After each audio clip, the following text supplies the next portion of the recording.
and let us all do we can to build a better future.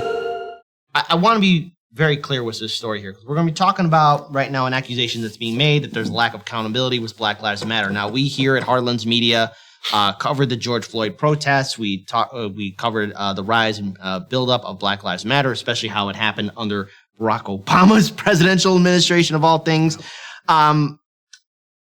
But right now, there's an accusation being made towards the foundation leader of money mishandling. And yeah, this has happened to a lot of organizations, but there's some accusations being made. Now, again, due process is needed and further investigation needs to be said, but we need to talk about this. So let's play this. Go ahead, Jerry. Go ahead, Jerry. I was going to say, before we run the tape or the video, as it actually is, I find it fascinating how many white commentators, white reporters are all over the story. Yes, there is potentially a case of mismanagement with the financial funds of Black Lives Matter. Mm-hmm. But where are they with the mismanagement of funds with all of these big religious organizations, like the one that shut its doors to people during the hurricane? What was his name? Oh, yeah, Joel Osteen. Right. Yeah, he does. All of the financial mismanagement that dare I say, mostly white-run religious institutions hide behind the 501c nonprofits? 501c3, yeah. C3. They don't pay any taxes. They are constantly mismanaging and enriching those people. And having a lot of scandals, too, Mansions, in their churches. Mansions. Scandals. But you know what? When the scandal focuses on leaders in the Black Lives Matter movement, that takes priority. Now, I'm not going to say that there's not a fire here where there's smoke. Right. But when I see somebody like Candace Owens running her mouth off, going to this home to face off against the manager, what's her name? Foundation leader. The foundation leader, Colors? Patrice Coolers, yeah. Patricia Coolers. I asked Candace Owens, what are you doing to help Black lives? As opposed to enriching yourself, tearing down those that, well, some of this money may have been mismanaged, and I'm not arguing it's not. It actually is very, very ugly. Yeah.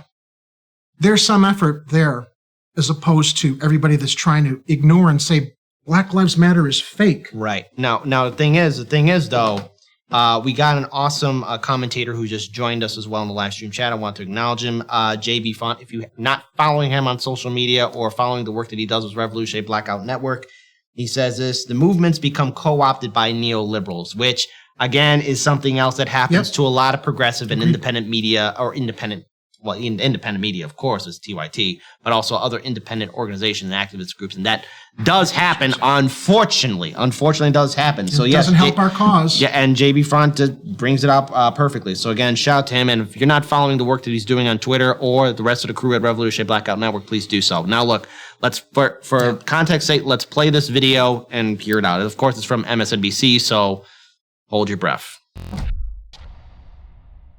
A $6 million home purchase in the name of the Black Lives Matter Global Network Foundation is fueling questions about the group's use of donated funds. Now, a former leader at the center of the controversy speaking out as criticism and calls for more transparency grow. The idea that Black Lives Matter Global Network Foundation received millions of dollars and then I hid those dollars in my bank account is absolutely false. Former executive director of the foundation, Patrice Cullors, defending the home purchase in a wide-ranging interview with the Associated Press. We found this really amazing space that has office spaces, that has parking, that has, a home on the property, but also has a sound stage where you could do podcasts and you could do live events in the backyard. On Instagram, Cullors said the property purchase wasn't announced because it needed repairs and renovations, and that the house was intended as a safe space for Black people in the community. At that time, she denied ever living in the property or using it for personal gain. But now, Cullors is telling the AP she did use the home at least twice for personal use, including for an inauguration celebration and a birthday party for her son. Decisions that Cullors says she regrets, telling the AP, I look back at that and think that probably wasn't the best idea. You think? NBC News reached out to Cullors and the Black Lives Matter Global Network Foundation, but has not heard back. She left the organization in May of last year. The interview comes little over a month after New York Magazine detailed how the foundation secretly paid cash for a lavish $6 million Los Angeles house with 6 bedrooms and bathrooms, plus a pool. The nature of the purchase of the home had not been disclosed widely, and the people who knew of it were not letting it be known more widely, even within the organization and the movement more broadly. The article prompting a flood of support and criticism from some allies of BLM, along with a demand for answers. All right, let's pause it here, okay? Because I want to just say a couple of things here, okay? Every movement has its scandals, and yes, to JB Font's point, a lot of these movements, especially Black Lives Matter, and the momentum it gained in 2020, do get co-opted, do get infiltrated by neoliberals, get influenced by people associated with the Democratic Party. And since then, what has happened? And notice, I have to say this again, there's been silence on it by a lot of major key players, especially the brunch crowd. But we reported on yesterday's show how House Democrats and the Democratic Party as a whole are doing more police funding. And as that video that we played on Case Study QB's video showed, that the police were already still getting more funding, even under Biden's administration. So nothing fundamentally changed. Now, what I have to say is... Well, there's less accountability from the police. Yes, and less accountability. So more money, less accountability.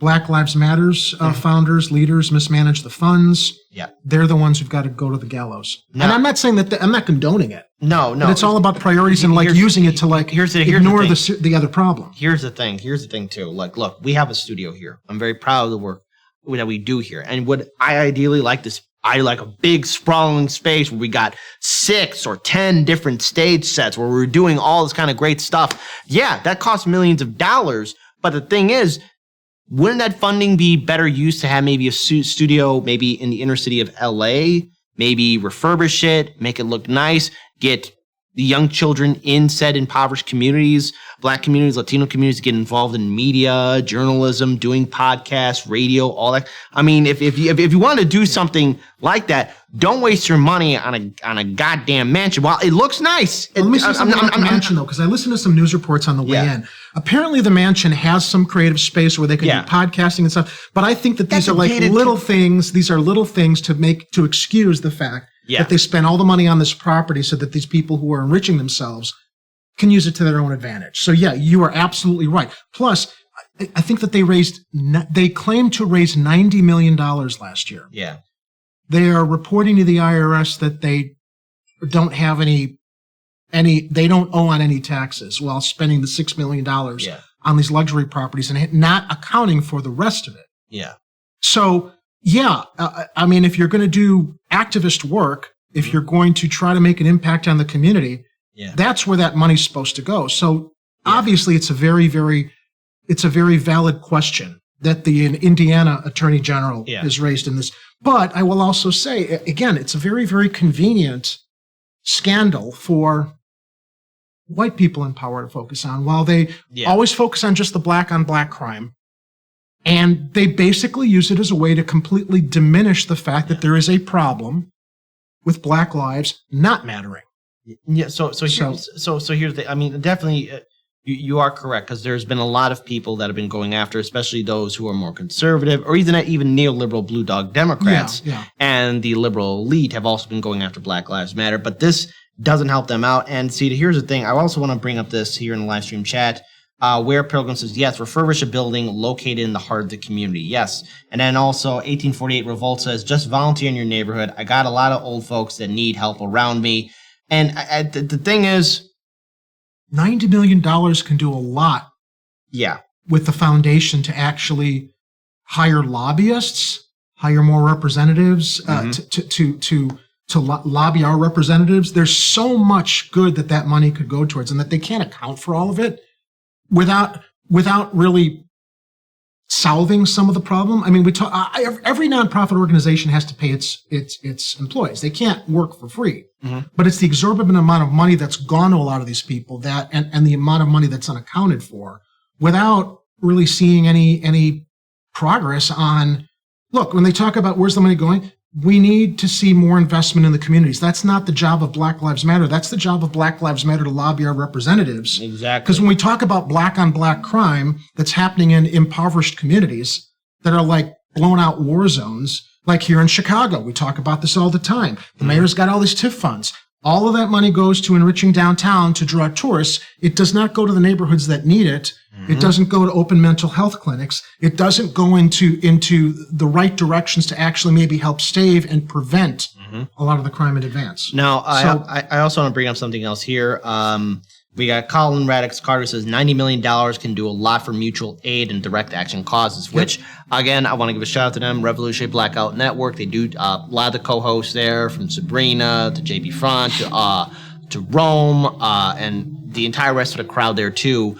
The crew members, you know, you have with mutual aid, you're able to do more. Yep. Now, look, $90 million. I only can think what we here at the studio could do with $90 million. I think there's a lot of all of you think you can do. It's like the good that can be done. $90 million, and they spent some of that millions on getting that mansion space. Notice that it's in a gated community too. That also puts Black Lives. It sends a bad signal. They're elevating themselves. Yeah, and you know, it's like the Democrats and the Republicans. Yeah, we're saying that this is what we're against, but we're basically doing the same shit that the other side's doing. We're maintaining the same bad look, even though we're claiming that we're your friends. Yeah, it's like stabbing you in the back instead of stabbing you in the front. So the thing is, because I know we have an article from the New York Post, but again, it kind of goes over everything that's said in the video as well. But we don't have time to really bring it up. But I want to end this actually on a not on a positive note, but as a strong note from JB Front in regards towards police scandals that are overlooked. Case in point, when the DA was about 250K untested assault kits. Again, I got to be careful with the word there because YouTube. But, you know, in police departments all across the United States. We're going to be reporting on one of the scandals that necessitates Black Lives Matter in the Rockfin show. Yeah, so there we go. The Patreon show regarding Ronald Green. Yeah, 3 years ago. Murdered by state troopers, and it's been covered up. So I think, if anything, the takeaway from this is that no organization is perfect. But if you are an organization that's trying to bring awareness to police brutality and corruption, as well as inaction from our two-party political system, when you partake in buying a mansion space somewhere that's in a gated community, out of reach from communities, especially young people that desperately need aid and support, with public schools being shut down or being severely underfunded, you just cannot just put yourself in a castle.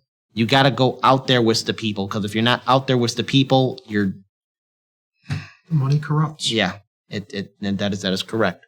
So with that being said, there's probably more how the story will be developed, but I hope it doesn't get any worse than this.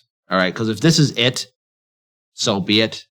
But I have a feeling it's going to get. I have a feeling that more are going to pounce on it to marginalize and continue to cripple the importance of what the Black Lives Matter group is supposed to represent. That's what I fear. Yeah, there we go.